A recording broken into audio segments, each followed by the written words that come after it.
Recently, I played in South Africa's biggest event, the SPE, and although South Africa might not be the biggest region, when these bigger events show up, people do too. The deck that I chose was Terabox, and with Terabox I was able to get a second place finish. My only losses in this event were to Gardevoir and the exact same player, Juan. He beat me in Swiss and also in the finals of the tournament, and I ended at second place, which I wasn't too unhappy about. Second place wasn't too bad, as because of this I was able to qualify for the World Championships this year and also net myself a free flight and accommodations to the World Championships, which isn't too bad if you ask me. Hey, that's pretty good. Before we take a look at the deck list, let me introduce you to what Terabox is. Terabox is an incredibly flexible and underrated deck that rewards creativity, smart sequencing, and meta knowledge. The deck has access to so many things thanks to Noctowl. Noctowl, when you evolve it from your hand to your Hoothoot, if you have a Tera in play, you're able to search your deck for up to 2 trainer cards and put them into your hand. This is the main engine of the deck. And pairing that with cards like Crispin and Sparkling Crystal, you're able to power up incredibly strong attackers out of nowhere. For example, take Pikachu. If we have Pikachu in hand or an S-Ball in hand, we can grab that and evolve a Noctowl. After that, with the Noctowl, we can search our deck for a Crispin and a Crystal, and from there, we have a 300 damage attack from literally out of thin air. The deck is incredibly strong, but it does have a very reactive playstyle. Usually, you tailor your game plan depending on the matchup and depending on the board state. For example, in Dragapult, Water Ogerpon is really strong, but you're not going to be attacking with it into a Dragapult. You're going to be using it in the beginning of the game. Same thing as Clefairy. Very strong into the matchup, but you're not really going to be using it in the beginning of the game. You're going to be using it to clean up Dragapults. Before we go any further, let's take a look at what we're going to cover today. So today, I'm going to go over what Terabox is, the deck list that I chose to the SPE and why I chose each card, my SPE run breakdown, and a few matchups, including Dragapult, Gholdengo, the Mirror Match, Gardevoir, and Raging Bolt. After that, we'll go take a look at a few potential techs that you can play, what I think the deck is going to look like moving forward, and if the deck even has a future moving on. Spoiler, it does. Let's take a look at the deck list that I chose to play to the event. Starting off, we've got our little colorless guys. So we've got a 4-4 Noctowl line, 2 Fan Rotoms, and 1 Ditto. This is basically the engine of all Terabox decks, and it is very common to see all these cards in the lists. We also have 2 Water Ogerpon, and Water Ogerpon is an incredibly strong card in this format, especially that there is no bench blocker. That is the main reason that this deck is so strong right now, and I can tell you during the event this card put in work. The amount of games you can just auto-win by going first and getting a turn 2 torrential pump is incredible. Then we've got ourselves the Grass Ogerpon. Grass Ogerpon is also an incredibly strong card, with Teal Dance being able to power itself up, being able to give you a free attachment for the turn and also draw 1 card. It's great. That's why we play 4 Grass Energy, because this is one of our main ways to power up energy without having to use Crispin. Then we've got our final Ogerpon, and this is the Cornerstone Ogerpon. This card is really strong, but it is also a meta core, so I thought there was going to be quite a few Gholdengo to the event, and I was correct, and Cornerstone was able to put in quite a lot of work. So the idea of this card is you're able to hide behind it against Gholdengo because they don't really have many ways around it. And doing 140, you're able to 2-shock Gholdengos, which is really nice. And it also helps against other matchups such as Zoroark and a little bit more fringe deck, such as Arcaladon. So I was actually able to win my top 4 game thanks to him. Next up, we've got everyone's favorite rat, Pikachu EX. Well, this card is quite self-explanatory. It is an incredibly strong attacker and another one of the main reasons this deck can work. It's able to one-shot so much of the format, basically every single stage 1 evolution, being Arcaladon, Zoroark, Gholdengo, you name it, and he can do it. The card really put in a lot of work, especially against all of the Gholdengo matchups that I played against, and moving forward this card is still definitely going to be a staple in the deck. Then we've got a card that I saw a lot of people cutting, but I just had way too much use for it, was Terapagos. Terapagos just is an incredible attacker. It is so low cost and can do quite a lot of damage, 240 if you have a full bench, which is a lot of damage. Unified Beatdown doing 240 and Crown Opal doing 180 and preventing all attacks from basic Pokemon. It is also a really strong attacker and can almost auto-win you some matchups, being Raging Bolt, and it's also a great attacker into the Mirror Match, because a lot of the Mirror Matches, they weren't playing Terapagos. So Terapagos was a great card, and I would definitely keep it in my lists in the future. Then we have another very similar card, except it's not a Tera. We have Clefairy. Clefairy is quite a self-explanatory card. It's mainly there for the Dragapult matchup and can really help us in that matchup, because if they are able to set up a Dragapult, we do struggle to actually get rid of it without Clefairy. Then we've got our support mons being 1 Latias, 1 Mew, 1 Pheasantipity, 1 Ursaluna as a cleanup attacker, and then we've got one of the best cards in this deck being the Iron Bundle. This card helped me out so much. The reason for this card being so strong is that a lot of Gardevoir and Dragapult decks, they'll hide behind Badoo, and if you're able to get Iron Bundle out early, and then you can pop the bundle when they hide behind Badoo, then Water Ogerpon can come out and clean up the higher valuable targets being the Dreepies, Dracloaks, or Ralton Curliers. Another reason for it being so strong is against Gholdengo. If they go second and hit the TM Evo, you can pop your Iron Bundle and then use your Pikachu to knock out one of the benched Gholdengos that they have to promote. And moving forward, I'm definitely not going to be carding Iron Bundle. This card, for me, it just provides way too much value. Moving on to the trainers, we've got 4 Crispin. So a lot of the decks beforehand weren't playing 4 Crispin, and I think 4 Crispin is just way too valuable, as that's basically how you power up every single one of your attackers most turns.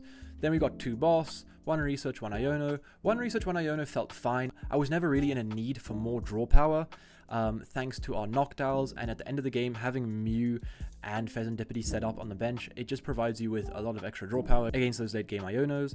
Then moving on, we had the 1 Brock Scouting, which was nice because you're able to find Noctowls and also more basic Pokemon under Badulock. Then we had Turo, which is just a great card all in all, being able to pick up Noctowls and reuse them, and just pick up damaged Terra Pokemon, also just pick up liabilities. The rest of these cards are all quite self-explanatory, up to the Jamming Tower.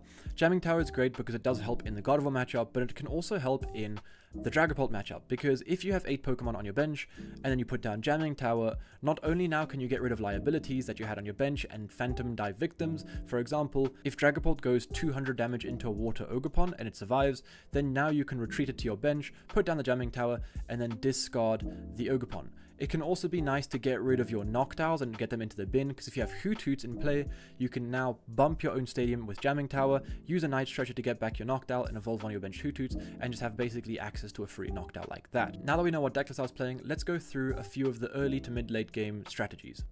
So, like I mentioned, this deck is a very reactive deck, usually tailoring the game plan to whatever you're versing during the game. Regardless, 99% of the meta, you'll want to go first and find Fan Rotom to start establishing your board. Usually, you'll want at least 2 Hoothoots on the bench and a Noctowl in hand. You'll need a Terra for the Noctowl, so if you don't have access to one in your opening hand, then you should probably grab Ditto of a Fan Rotom to find your Terra. If you have a Terra in hand, sometimes it's correct not to bench it against decks like Raging Bolt, as it is possible for them to get a turn 1 KO. Against evolution decks such as Dragapult and Gardevoir, you'll usually prioritize Water Ogerpon as your first attacker and start using Torrential Pump. This attack is incredibly strong in the format due to the lack of a bench barrier Pokemon, and some evolution decks will hide behind Badu or Cleffa. This is why we play the Iron Bundle to gust around these and take out 2 Dreepy or Ralts in the early game. In the mid to late game, this is mostly all reactive decisions that we made as the game progresses. Thanks to Noctowl, we have constant access to our entire deck, and this is our main strength. So I would recommend always having access to a Hootoot on the bench, and as the game progresses, I would also recommend having Fez and Mew on the bench, as a late game Iono or Unfair Stamp can really hurt this deck, and having these 2 prize liabilities on the bench doesn't really matter, as at this point you'll probably have a few Terra Pokemon on the bench anyway. The amount of games I have won because I was able to find a Noctowl off of a late game Iono is a testament to how important it is to make sure you have a board state that you can draw out of Iono or the Unfair Stamp. Mew and Fez is also a great combo, as it allows you to draw up to 6 cards off an Iono, and usually you'll find what you need. The deck is a really low maintenance deck, which is a good and a bad thing, but sometimes it's best to just not overthink it. Mainly what I'm saying is, a lot of the times, all you're really doing during turns is evolving a Noctowl, grabbing some pieces and attacking. And it's not that bad of a thing. Remember, the whole plan of the game is to take 6 prize cards before your opponent does. So sometimes if it feels like it's just going too smoothly, well, that's what having access to your entire deck can feel like sometimes. But that can also be a bad thing, causing you to overthink decisions because you have access to your entire deck. So sometimes don't go for all the flashiest plays, just go for things that'll use the least resources and get the most value. Now let's take a look at my SPE run and the matchups that I played against.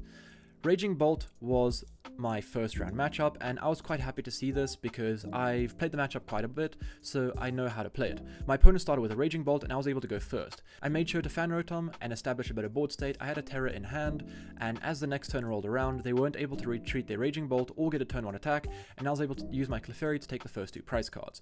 They responded with their own Raging Bolt, and I was able to go Terapagos into the knockout, and then from there Ursaluna cleaned up the last 2 prize cards and we moved on to game 2. Game 2 they bricked quite hard and I was able to take 3 prize cards before they did anything. Their only attack was Slithering into my Clefairy, and that didn't really do too much, and from there I went Water Ogerpon, knocked out a benched Hootoot and their active Slithering and went down to 1 prize card. From there she Iono'd me to 1, but I was able to draw out of it thanks to Mew, and I was able to find a Noctowl and then close out the game with another Clefairy. Moving on to round 2, I had Gholdengo. So Gholdengo was the most played deck in the room, and we kind of knew this going into the event that there was going to be a lot of Gholdengo. We weren't too sure what variant it was going to be, but it turned out to be Gholdengo, which isn't actually as great a matchup for us because they do have a way around our fighting Ogerpon being Dragapult, and they also have a way around our Pikachu being the Vengeful Punch. And not just that, they also play Genesect. Genesect's ability is quite strong against our deck because if it has a tool card attached, we can't play our Ace Spec. And our Ace Spec is really important in our deck. As per usual, Ace Specs are usually important in decks as you can only have one, and it is a really strong card for us to get Pikachu attacks off, and we do want to attack with Pikachu in this matchup.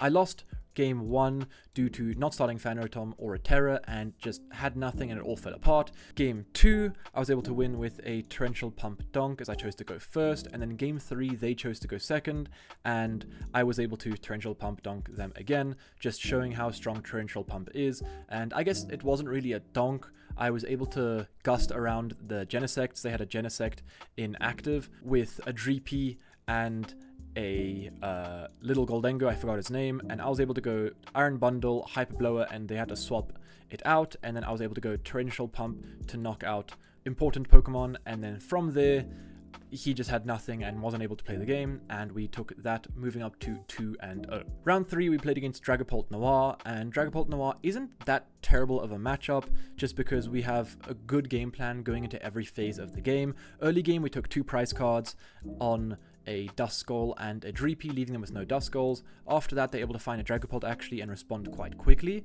but we went Clefairy to knock out their Dragapult, and then from there they weren't really able to find a follow-up to that, and we were able to take the last 2 prize cards quite easily. Game 2 we actually lost. We found nothing in our opening hand, and we just lost the game from that. And then game 3 I found a way to sob-lock his board as he used his switch and his Turo, and he was going to deck out before me, so he actually forced sudden death using Dusknoir. However, this deck, Terabox, is probably the deck that would want every game to be sudden death because you have a great option to take the first prize card against anything. If they have a big active, then you're going to kill it with your Pikachu, and if they have a small active, then you can kill it with your Fanrotom or your Waterpon. If they have a big guy in active and a small guy on bench, then you can just go also Torrential Pump, kill the benched guy. And yeah, he started Ursaluna, and I just went turn 2 Pika and took the game from there, moving up to 3-0. Round 4 was against another Gholdengo Dragapult, and this matchup was really clean from me. I went Torrential Pump in the early game to take the first 2, and then from there he slowly established his board back up, and I benched my Fighting Ogerpon as my only other liability. And because I benched Fighting Ogerpon, he was forced to bench 2 Dreepies, and because he benched 2 Dreepies, that means he now had 4 Pokemon on the bench and 1 in active, and I was able to use Clefairy to now swing for the knockout and take 2 on the Gholdengo, because if they have 4 on the bench and you have 8 on the bench, you're able to do 260 damage and knock out their Gholdengo. From there, my last prize cards was the Pikachu taking out the knockout on the active Gholdengo, and then moving on to game 2, I had prized the Pikachu, which did kind of suck, but I was able to hide behind our Fighting Ogerpon for a bit and take a few knockouts like that, and then I was able to clean out the game when I found the Pika off the prize cards and took the last 2 like that. The matchup felt really fine. I was never really in a losing position there, and I felt really comfortable going into that. Round 5 was my first loss of the day, was against the eventual winner of the tournament, Juan. He played incredibly well. I could have won game 1.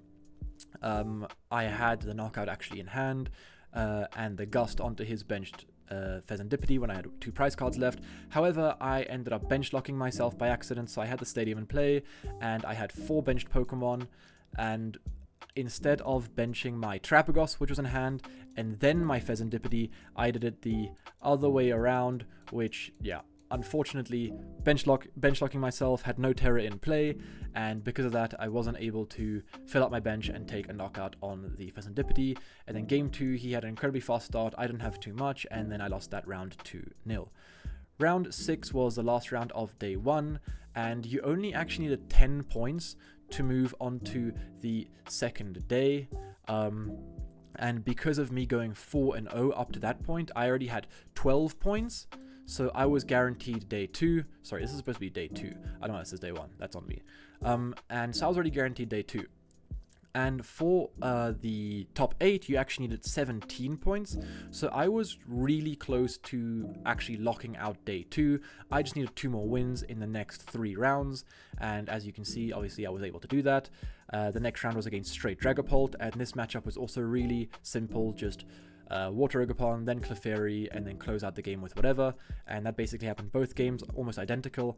And then moving on into day 2, now I had 15 points because I won all of these rounds. So that was 3 there, 3 there, 3 there, 3 there, and then 3 there. So I had 15 points. So I only needed to win one of the next 2 games for top 8, and I played against one of my friends in round 7, and unfortunately he bricked twice in a row, which really sucked.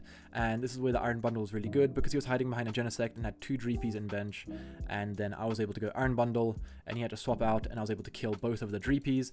And yeah, game 2 he just had nothing, and because of that I was able to lock out top 8. He did actually lock out top 8 in the end, because he made ASIM cut by winning his next round, and then he won his ASIM cut game, putting him into top 8. And then my top 8 game was a 60 card mirror against one of my friends, Jonah Alta. I actually put him on the deck before, like the Thursday before the event, and unfortunately he didn't really know how to play the matchup too well, and because of this I was able to take a clean 2-0 victory. I got a bit lucky in one of my Mews. I was able to draw into an energy that I needed to win the game, and there was a few misplays from his side, but that's just because he didn't really play the deck for as long as I did. And moving on to top 4 was Gholdengo Dragapult, another one of my friends, Rainier. It was quite unfortunate because I prized my fighting energy in game 1, so I wasn't able to hide behind Ogerpon as much as I would have wanted to, and because of this I lost the first game. But the second game was quite a long game. This time I didn't prize my fighting Ogerpon or the energy, so I was able to hide behind that, and he was only able to bench 1 Dreepy at a time, and I was able to gust it every single time he benched it. I was really lucky because I used a Fez, and I drew 3 cards, and on my last card was the boss's orders to actually knock out his Dracloak, because if he evolved into Dragapult I was actually not in a great position. Then I used Iron Bundle, and he had to promote something, and he promoted his Pheasantipity, and I was able to bench my Ursaluna, use Crispin, get an energy on it, and then take the knockout there. And then the last game, game 3, I was able to donk him with Torrential Pump, was able to kill both of his Gimme Ghouls in play, that's the name of it, and then move on to finals, where in finals, in game 1, I unfortunately had nothing, didn't have Fan Rotom or anything really, and then game 2, he got turn 2 Guardi out, and there was just not much I really could have done, unfortunately, and that left me with 2nd place. So moving on to the matchups and the theory behind them. Dragapult. Dragapult is one of the main reasons Terabox is a good deck right now, because thanks to Dragapult being a common matchup, Terabox can abuse this and get some relatively easy wins. The idea behind the matchup is fairly simple. You use Water Ogerpon early to deny access to Dracloaks and Dragapults, and the one thing we do have to be careful of is the unfair stamp, so make sure you have Mew and a few Hoothoots in play when you take your first KO. Knowing that most straight Pult lists don't play Candy, if they hide behind Badoo, we can take a knockout without actually shuffling the energy back into the deck, as this will allow us to still have Torrential Pump regardless if they stamp or not.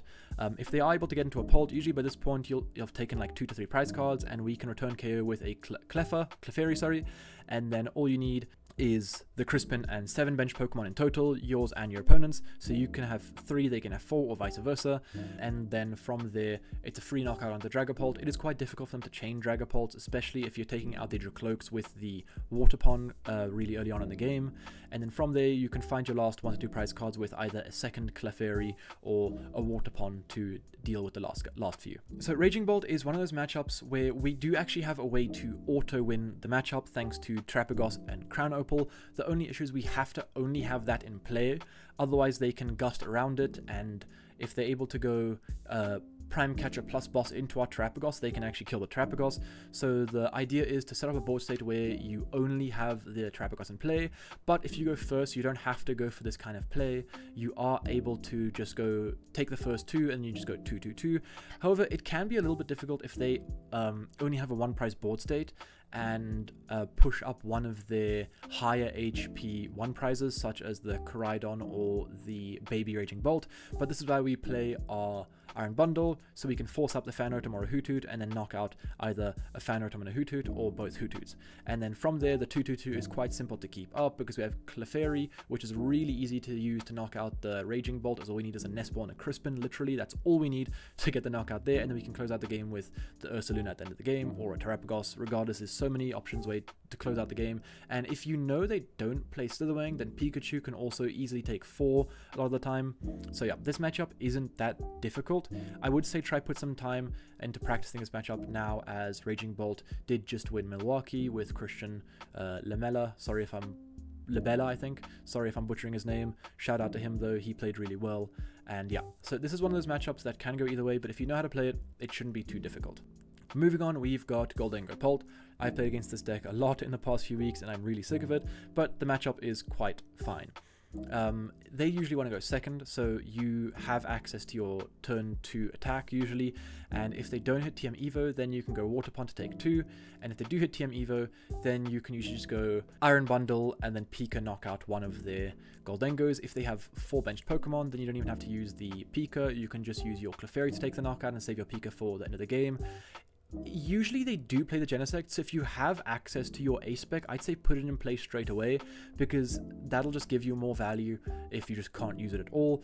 And there are quite a few ways to play the matchup. I'll read through what I said here. Early game is quite simple. If they don't hit Evo, you can go pump for 2. If they do hit Evo, then you can use the Pika and the Bundle combo, and then you can take another 2 before the Pika goes down, usually putting yourself down to 2 prize cards, and then you can close out the game with either Terapagos or Ursaluna if they bench the Fez, and if they don't bench the Fez, then you can just poke into a Gholdengo with a Fighting Agapon or whatever, and then take the last 2 like that. The Clefairy makes this matchup really interesting and gives you a lot of options to that mid to late game, because if you do bench your Fighting Agapon, it forces them to bench a few Dreepies. So with that, you can actually now go Boss and Water Pond either both the Dreepies, or let them evolve into a Dragapult and then take the 2 prizes off the Dragapult with the Clefairy. Or obviously, like I said, if they fill up their bench, then you can use your Clefairy to knock out their Gholdengo. So this matchup is definitely favored for us if you know how to play it, I think. And also, them whiffing TM Evo is massive. If they whiff it, usually you just win on the spot with your Water Pond. Obviously, meaning you do have to set up a Fan Rotom. If you with the Fan Rotom, then every matchup is unfavored, basically. But yeah, moving forward, we have Gardevoir. So this one is probably one of our most difficult meta matchups right now. Gardevoir does choose to go first in hopes of getting a turn 2 Gardevoir, and if they do that, there's not many things we can do. Unfortunately, we don't have anything that can one-shot them. The Pika can one-shot them if they don't heal all of the damage of the Gardevoir. In this matchup, usually they only want to attack with Gardevoir. They don't usually want to attack with 1 prizes, as Water Pond can then take 2, and that just doesn't really give them as much value as attacking with the Gardevoir does. So their idea is to get Gardevoir into play, or get 2 Gardevoirs into play, have 2 or 3 monkeys set up, and just constantly be healing their Gardevoirs to make sure that they can't get one-shot. And if they have 2 monkeys in play, then they can one-shot everything we have in play, basically, other than the Ursaluna. But we only attack with Ursaluna at the end of the game, and it's not even that great of an attacker in the matchup. So if we are able to go first, we love to pump for 2 on the next turn, as being able to kill both routes can slow the game down incredibly. If we go first and attach, then we can actually still hit the Gust on that turn, because a lot of Gardevoirs actually are using the Cleffa now to try and just draw more cards, because that is one thing. If you're able to get that 7 card hand, the odds of you having that Candy Guardy is quite high. So if we're able to Gust around it and then use Water Pond to take out both routes, we do find ourselves with a lot more time, and usually able to take up to 4 prize cards before they actually see a Gardevoir, and then closing out the game isn't too difficult. There are a few ways that Terapagos is actually quite useful in this matchup. If we attack with Crown Opal, it forces them to attack with the Gardevoir, or go Screamtail around it, and they can one-shot our Terapagos, but only if they have 2 Monkey in play, so targeting Monkey can also be a very viable strategy in this matchup. The matchup doesn't feel great if they get the Guardy out.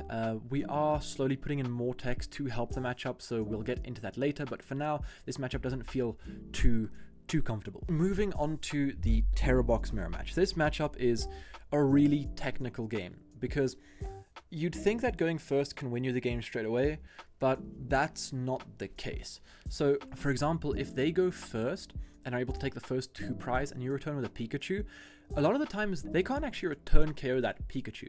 So what they'll do here is usually Crown Opal or something, or just poke into it with a Fan Rotom, and then from there you'll pivot back into your either Waterpon or your Terapagos if they attack with their Terapagos. Then you'll take the next 2. However, they can also attack with Pikachu, and then you have to gust around the Pikachu and then try and take 2 like that, either with, depending on what they promote. So I'd probably use the Iron Bundle early to try and actually get around that play, the Pika play, if that's what you're going for. Something else that we can definitely use to make this matchup a bit better would be play Counter Catcher, as now if you go second and they take the first 2, usually you can go Pika, and then whatever they promote, you can go Counter Catcher and then take another 2 and be the first person to go down to 2. However, from there you are susceptible to an Iono down to 2, and then they can attack with Ursaluna, and you don't really have a great way to deal with the Ursaluna other than your own Pikachu, which would probably go down that turn. So it is a very back and forth matchup, and it is winnable from both positions. This is one of those matchups where you're just gonna have to sit down and practice quite a bit. Although Terabox isn't the biggest deck right now, so you're probably not gonna run into this matchup too much, even though you yourself will be a Terabox player. But the matchup can be winnable going second. Don't think just because you were going second that it's done.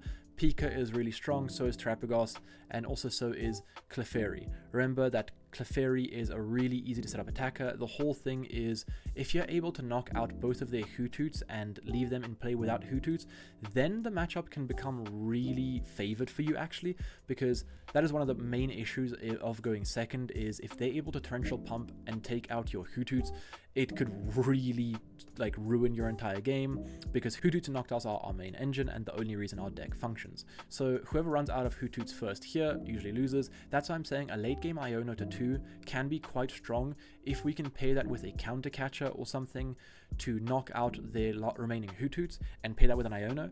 There's a good possibility they won't be able to respond. However, remember, if you're going down to 2 there, then all they need is Energy plus Ursaluna to knock out your Waterpon.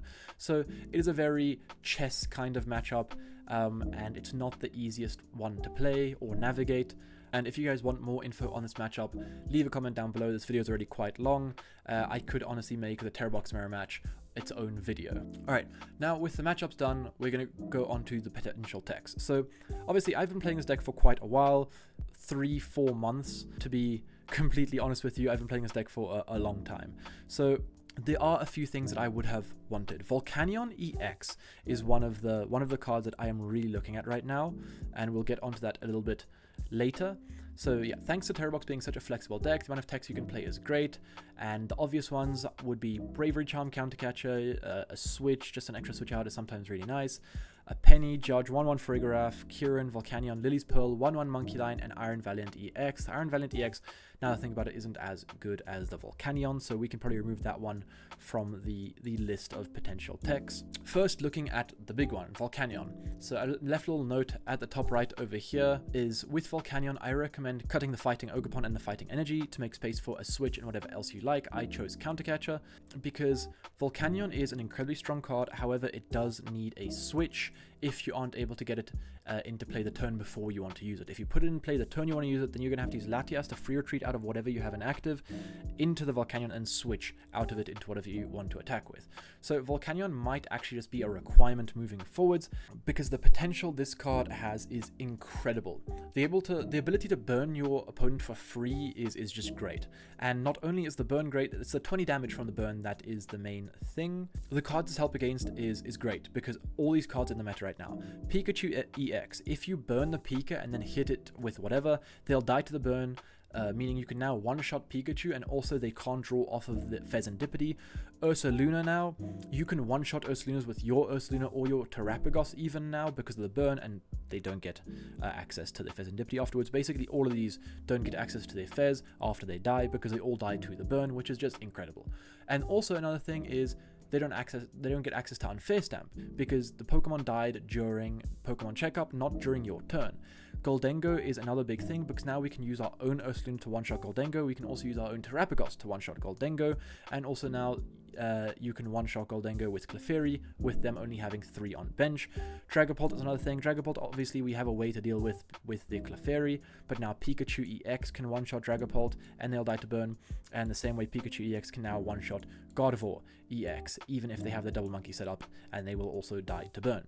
So this card is incredible. I would definitely recommend moving it running forward because of how big Joltik Box is right now. It can also help in the mirror match, because if you're playing Volcanion and they're not, they can't actually really one-shot your Ursaluna, and you can one-shot theirs with your Ursaluna. Another thing is that they can't really hide behind Pikachu for as long as you can. You can hide behind Pikachu for 2 turns. They can only hide behind it for 1 because of you can just burn it and kill it. And another thing is now you can go Iono to 2, and if kill whatever they have in active with the burn, meaning they don't get access to the Fez. So if they don't have access to the Fez, only have 2 cards in hand, they can Mew for 1 if they are able to thin by 1, meaning they need whatever they need to win the game in those 3 cards that they draw off of the Iono to 2. So Volcanion is an incredibly strong card. Another little interaction that I like is Fan Rotom can now one-shot Dracloak and Curlier without activating Unfair Stamp and Fez. And in the early game, Dragapult loves, same as Gardevoir, loves the Fez draw. So yeah, Volcanion, I would definitely recommend looking at it. It is an incredibly strong card with an insane amount of potential. A few other potential techs is the 1/1 Farigiraf. It is nice because it can help against Joltik Box, Raging Bolt, the Mirror Match, and also Gardevoir because of it being a Dark type. However, I think Volcanion gives you more value because Volcanion, you don't really need any setup. If you just bench it the turn before, it is really easy to just use. You can promote it into active, gust up whatever you want to kill, or if it's inactive already, you just use the ability and you can just retreat into your attacker. Whereas Farigiraf needs to evolve, it also needs 3 energy. So it is a potential tech, but I don't think it gives as much value as a Volcanion. Moving on to Lily's Pearl. Lily's Pearl's honestly one of the cards I was considering playing for the SBE as well. This card can allow you to swing games by forcing up a 1-prize board state with a decent attacker, being the Lily's Clefairy. So now against the mirror match, you can go Lily's Pearl onto the Clefairy and take a knockout. Same as Dragapult, you can go Lily's Pearl and take a 2-prize with a 1-prizer, and this will also really help the Raging Bolt matchup, as now you can kill their Bolt with a 1-prizer and they have to return KO the Clefairy, otherwise you can just gust up a Ogerpon or whatever else and then just kill that again with the Lily's Clefairy. So it is a really strong card. However, with a lot of decks running Jamming Tower now, it might not be the most valuable tech because, for example, I know Dragapult moving forward is going to be using a Jamming Tower. Tera Boxes are using Jamming Tower. Raging Bolt is using Jamming Tower. Raging Bolt and Dragapult being a lot of the meta, and running Jamming Tower isn't great for Lily's Pearl, so that is something else that could be considered, but I'm not too certain about it. We also have Penny. Penny is also a really nice card. The main use of her is you can reuse the crystal. For example, you can attack with the Pikachu, they'll attack into the Pikachu back, you can pick up the Pikachu, manual attach, E-switch from your Grass Ogerpon, and then you have Pikachu set up again. However, I'm not too sure how useful this card could be. I think you'd probably play this instead of the Switch if you are playing the Volcanion, as it is also just an extra switch out. But the thing is, it can't pick up Noctowls, and that's what Turo can do. But reusing your crystal can be really nice, as if you go Waterpon and they don't kill the Waterpon, then you can pick up the Waterpon, put the Ace-Spec back into your hand, attach it to a Pikachu or whatever else you need, and then just swing with that. So moving forward, does Terabox have a future? In short, yes. Any deck that has options to so many cards and having so many different game plans against so many different decks and answers to so many different decks, the deck's never just going to fall off the face of the earth. I think from the next set with Shaman coming out, obviously your Waterpon isn't going to have as much value as it does nowadays, but you can probably just cut down to 1 Water Ogerpon and add extra cards. Now cards like Briar could definitely be an inclusion, and I could definitely see that having use. And I do think this deck is still going to be strong. Moving forward, I'm still going to be playing it. I think the deck is also just fun. It reminds me of Lost Box, and if you played Lost Box, you know Lost Box had its counters. There was Kyurem, there was Jirachi, Manaphy was obviously in the format, and Lost Box was just good anyway. So Terabox, I think, is still going to be good. Having access to your entire deck at all times is great. The Watchtower is coming out, which could suck for Noctowl, but it's not as strong a card as Path was, so I don't think every deck is going to be running the Watchtower. And so yeah, that's about it. Terabox is going to be good moving forward because Crispin is a great card, Noctowl is a great card, and Terra Pokemon have so much support. Briar, we can start running Trumpets if need be with extra E-Switch, and just start filtering in different attackers. We can even start playing Iron Hands with the use of the E-switches and stuff like that. We can start using Regigigas with its potential to one-shot Terra Pokemon as well. And yeah, the deck is going to be really strong regardless of the format it's in. It might never be the best deck in the room, but piloted by a good player and with a good meta call, obviously, so you can change around the deck. The core will always stay the same though. You'll probably, most of the times, have at least one Water Ogerpon, you'll have at least one Grass Ogerpon and your Noctowls, and then that's basically your engine. You'll have your Crispins, and then you can just put in whatever text you need for the current meta. Thank you for watching this far, or reading if you did read the document. I'll leave a link below. If you guys enjoyed this content, please like and subscribe. It really took me quite a while to make all of this and record, and I would appreciate the sub. We are so close to 1,000 subscribers, just 100 away. If we could hit it before the end of this month, I would be very grateful. So thank you guys for everything, and I will see you guys in the next one.